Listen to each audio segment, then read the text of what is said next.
Right, welcome to everybody.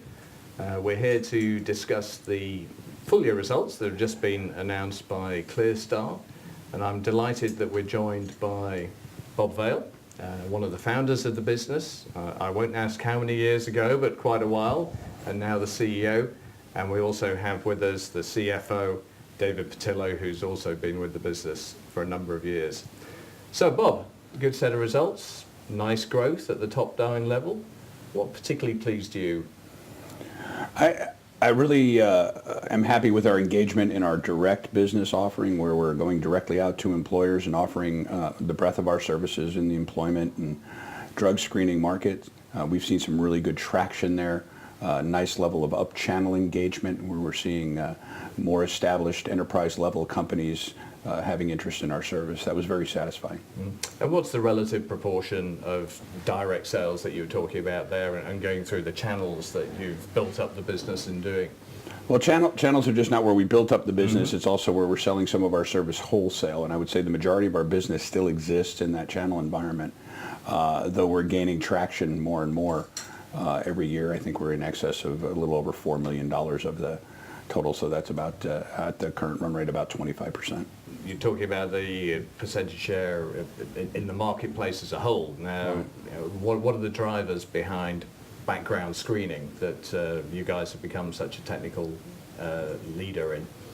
It's just mitigation of risk in the workplace. As society becomes more borderless, as we have more fraudulent activities, things that are going on with, as we've seen recently with Facebook, with potential identity theft, and what happened with Equifax and personal records getting out.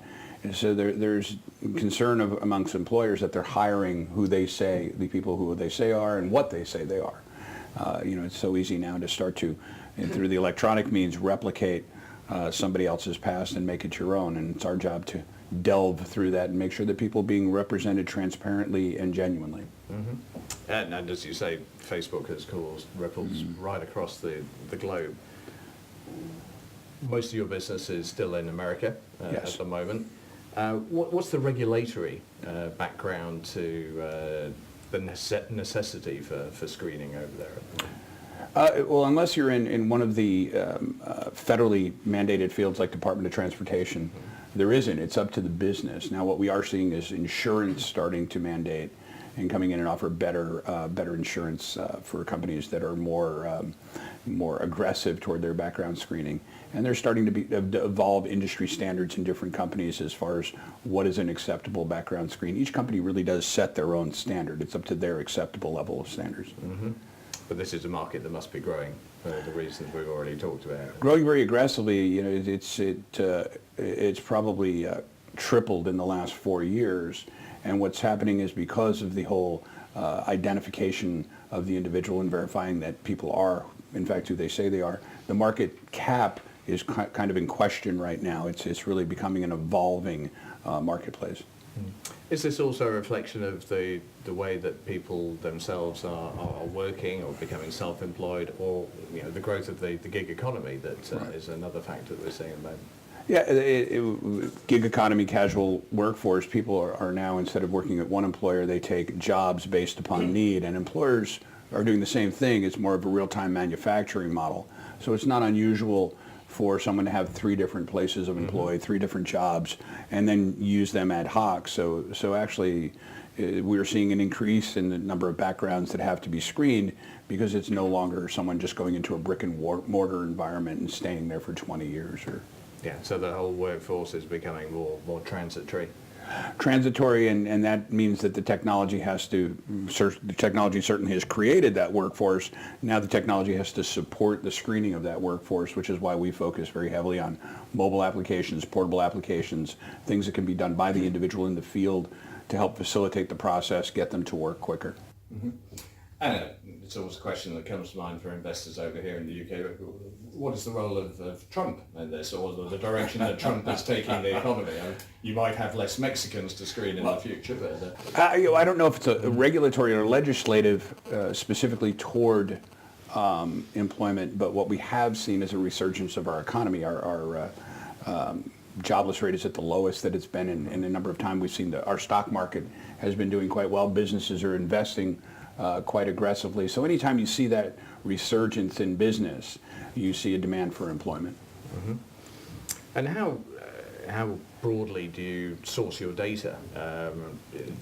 Presumably it needs to be international, even for quite a domestic-focused employee base. Well, we have to represent countries of need for different employers. Again, borderless workplace. Even U.S. Employers have requirements for international records. So you not just have to do it within the continental United States, but we have to be able to bring records inside the continental United States and be very wary of the new GDPR requirements as a processor of records. Trusted sources in Great Britain. Correct. Trusted sources, verifiable. We go to a great extent to validate the information. We're the provider of that information that we're consuming. Mm-hmm. And how many firms are now employing your services? In excess of 20,000 firms. Okay. And that's without you yet being a significant player on the national scale? We're not a significant player on the national scale, though. I'd say that we're emerging quite aggressively. We're starting to see that we're being invited to RFPs that 2-3 years ago we weren't. We spent a great deal of money in marketing and branding. We're being now getting affiliated relationships with HR application companies or asset tracking companies, like our recent announcement of SAP, where now we're partners of them doing an integrated solution. Yeah, well, you mentioned SAP, which seems to be a very significant partner to have, and their success factors approach. Mm-hmm. Do you want to say a little bit more about how you were able to nurture them as a partner and what potential it brings for you in terms of future revenues and margins? Well, with an established company in the applicant tracking market like SAP, you really can't nurture them. It has to be a client demand. And we won a RFP for a very large rail transportation company, and they made the demand of SAP that we become a partner to be able to facilitate an integration with their current system. So they were an existing SAP partner. They brought us to the table. It actually took us a little bit over a year to work out the solution with SAP that we provided to the rail company, which was a seamless, touchless way of hiring. Mm-hmm. And since then, they've recommended us to 3 other companies that we've now engaged. So it's already been a very fruitful relationship. Word of mouth. Yeah. Very useful. And you say a touchless process. Could you elaborate for people who aren't familiar with that? So when you're recruiting over a large geographic scale, you have different recruiters providing the services. So it's not one company that's consistent. You have all of these agencies recruiting for you on demand. Through the SAP system, it's very easy to see the hiring process and how they're to be interviewed and verified based on position. But the challenge was that each recruiter was making a decision manually as to when to screen what position as they were in the hiring process. So that led to some issues of getting employees to work quickly enough, also compliance. Not up thinking, but right, so it was kind of everybody making individual. What our system did was help with an algorithm that seamlessly did it. We could set up a scoring model that would state when something should be screened. And scoring model is a bad word, but a progression model. To make sure that when somebody reaches a certain point in a certain position, the screen automatically happened. We get them screened faster to work faster. What a lot of people don't see in this new gig economy is you've got about a 72-hour period from the point that you engage an applicant, that if you don't get them to work, they're going looking for another job. And there's a great deal of spend in constantly engaging applicants, so that we're trying to reduce that ratio for the transportation companies. Which is presumably a clear, measurable benefit for your clients. It's absolutely a value point for them. So one of the things that we pride ourselves on is pivoting the value proposition. Employment screen has always been seen as a risk mitigation or something that they have to do. But we're trying to make it something that is of value to the human capital experience, that can actually be measured on the balance sheet, that gives the employer an advantage to doing it through integration or innovation. And how do you feel, I mean, you mentioned advantage there, or a certain competitor leaps to mind, but can you say a little bit about these RFPs that you're contending? We've seen good growth in revenues. That tends to suggest you're winning more of these competitive tenders than you're losing. Is that a fair assessment? I would say we are. Our strength in dealing with the larger competitors in the marketplace is not only the flexibility in our technology, but the competency and commitment of our team. if we get to the conference table where we can have a conversation with the prospective client, we're able to solve a lot of problems relatively quickly, and they see that we're an agency that is really in a consultative nature helping them streamline their process. The larger companies are very much service-based, trying to serve up off-the-shelf solutions and aren't really engaging at the level they need to with these long-term clients. Mm-hmm. And it does look like there's an opportunity for this growth to continue. I believe you said in your statement yesterday that the new year, the first quarter, has already started well. Are there challenges to scaling up your operation, or is the fact that you've got a strong technological base going to allow you to take on new large clients without having to dramatically increase the size of your workforce? Well, anyone who says there's not a challenge in scale doesn't respect the challenge. Well, let's compare the revenue advantage against the cost advantage. Right. What we've focused on over the last quarter and are going to continue to is internal processes. Everything we've done in the last 2 to 3 years is establishing client-facing products that differentiated ourselves. And we've done that well. We're getting traction. We're a much more mature company now because of it. And what we're seeing is now we're getting very operationally focused. The efficiencies of our processes, the efficiencies of the data sources that we connect with, how we're using that data, how our customer care and service departments, what their time of interaction with the client is. So I think we're seeing a very good flat line in OpEx cost, and we're actually starting to see a slow increase in our gross margin. Okay, well, that sounds a good combination.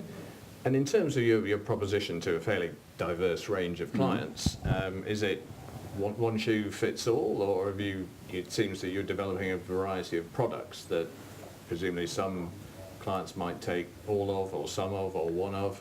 Yeah, it really is. It's what, how many arrows you have in your quiver type of thing. Each company, even companies who are very similar, who are very close competitors, have very different views on how their processes work. And it's not our job to go in and change their process. It's our job to bring the right tool to bear to help them streamline it. So in some cases, we're using different applications or different applets of our solution to help companies who, if you looked at on the surface, would seem to operate exactly the same, but just internally have different process. Mm-hmm.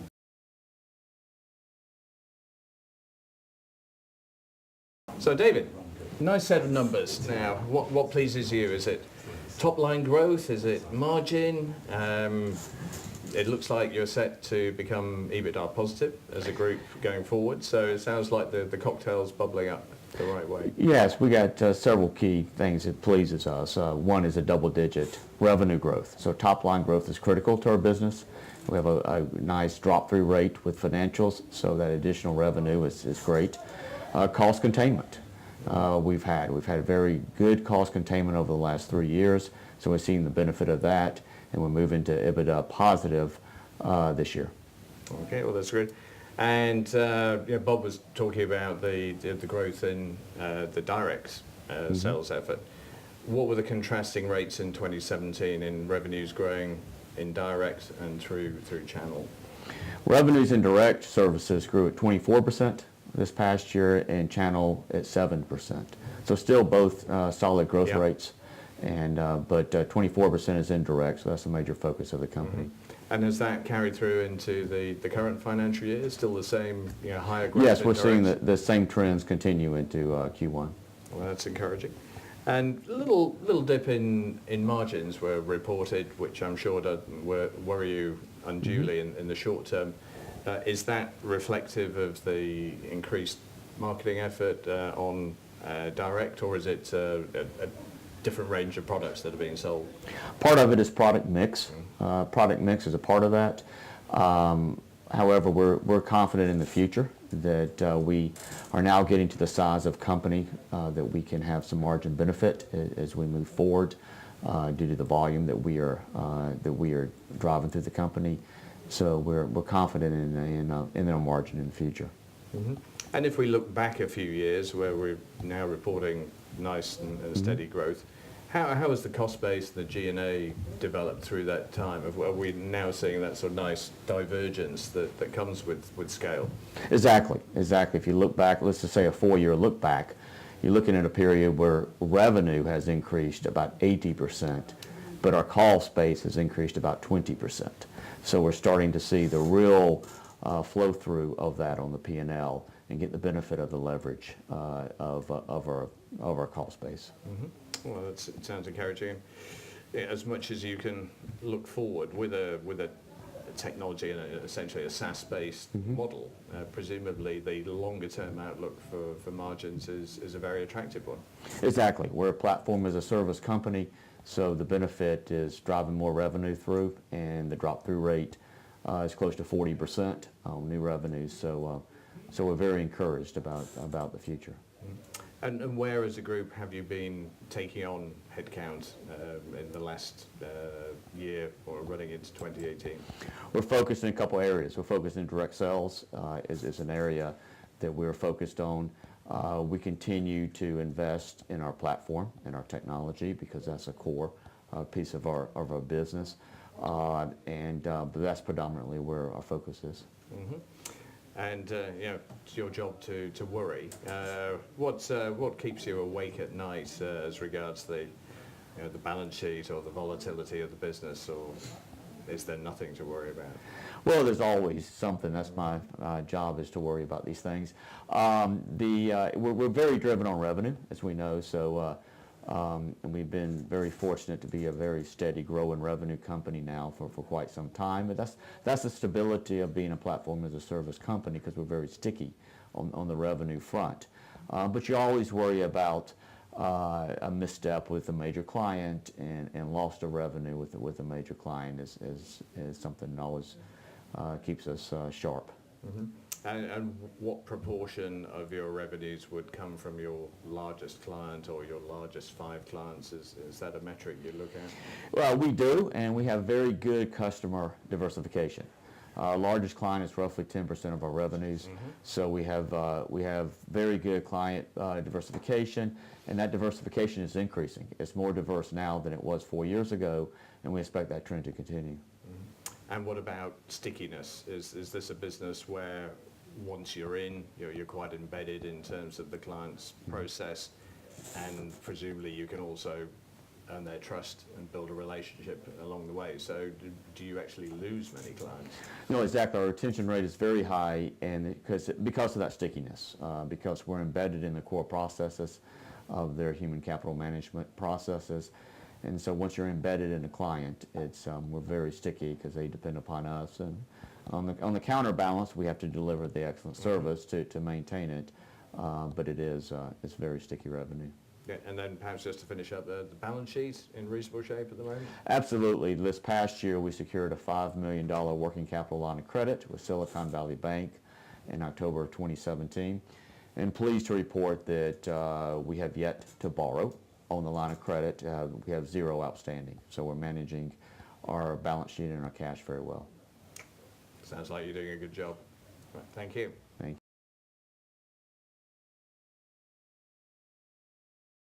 you. Okay, well maybe we might look a little bit forward now. What are your ambitions or hopes for 2018 or even longer? Now, we started by discussing the development of more direct sales. I'm presuming that's something you'd like to see continue. Yeah, the direct sale area is critical for us because you have the relationship with the client. And a channel partner relationship, just because we develop a product does not mean the channel partner moves it. So we're pursuing that more, and it's a better referral program. Our leading solution, which is our drug screening solution, which we're very much in the leadership position and can differentiate ourselves with other competitors, is also growing quite aggressively from just background screening type of drug screening to clinical, where we're doing blood testing, vaccination monitoring for hospitals, and also moving into occupational health. We see expanding that over the next couple of years because medical and occupational health is driving the workforce right now, and it's a great lead-in, and it's very regulated as far as how employers use it. So we're spending a great deal of time and focus on that also. Mm-hmm. And are your ambitions solely organic, or do you think that there are opportunities to get to where you want to be a little bit quicker by buying in businesses? The market is designed, I think, or not designed, but is very well suited for acquisitions, specifically our structure. If you look at us historically, we built a technology that many CRAs are using, consumer reporting agencies, consultancies are using. We still support 40 with our infrastructure. It is very easy for us to go and make an acquisition and bring them on board using our technology and limiting the attrition of their customer base. And that would allow us to have better supplier costs. That would allow us to get into other channels. It would allow us, that type of acquisition would allow us to have access to applicant tracking systems that are no longer taking on partners. So I think that the multiple that would be possible as far as profitability out of acquisitions would be something that would be very attractive in our growth structure. And at the same time, reverting back to the existing business, are you finding it easy to recruit people of proven talent, within this space, who are either involved in sales or product development, or two important areas? Legacy product development people, we have an extremely strong operational team. Team that from different companies where people have been in the business 20 years or so. So from that standpoint, I think we're pretty set in our leadership. As far as sales go, we've just recently initiated a sales effort by bringing in a new VP of sales who came out of a competitor's shop and have been focusing on that quite intensely over the last 3 months. You may have seen some of the marketing that we've put out. Check out our YouTube channel for ClearStar, and you can see some of the marketing and movies we've done. Also see some product demonstrations, and that shows the push behind the sales effort. Yeah, well, it all sounds very encouraging. And we shall be watching for news of hopefully some more contract wins. So thank you very much, Bob. Thank you, David. And for those of you who want to know what other people expect from the business, I would remind you that we have a report out written by Paul Hill that does contain some forecasts which also point to a rosy future. So good luck, gentlemen. Thank you. The ClearStar background check integration for SAP SuccessFactors recruiting makes it easy for you to access the cutting-edge tools, comprehensive reports, and expert guidance that you need to facilitate a successful background or drug screening program. From your SuccessFactors recruiting site, simply navigate to the list of candidates who have applied for the position you want to fill. Select the desired candidate and initiate the background check. You will receive confirmation that the background check request has been submitted. Your job is done. If you choose to use our touchless integration, the background check will auto-initiate when the candidate reaches the status you define during setup. No action required. ClearStar's mobile-friendly Screen Me Now solution takes it from there. The candidate will receive an email with an invitation to complete their application online. Data able to be captured in SuccessFactors will automatically pre-populate. The candidate will then be able to enter any additional information, choose a convenient location for a drug or clinical test using ClearMD, and provide e-signature consent, all in the palm of their hand.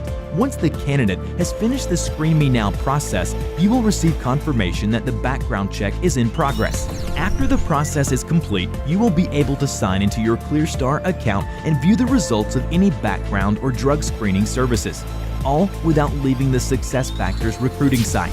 A candidate-friendly process, real-time status updates, reliable decision-making information. Harness the power of ClearStar and reduce your time to hire today.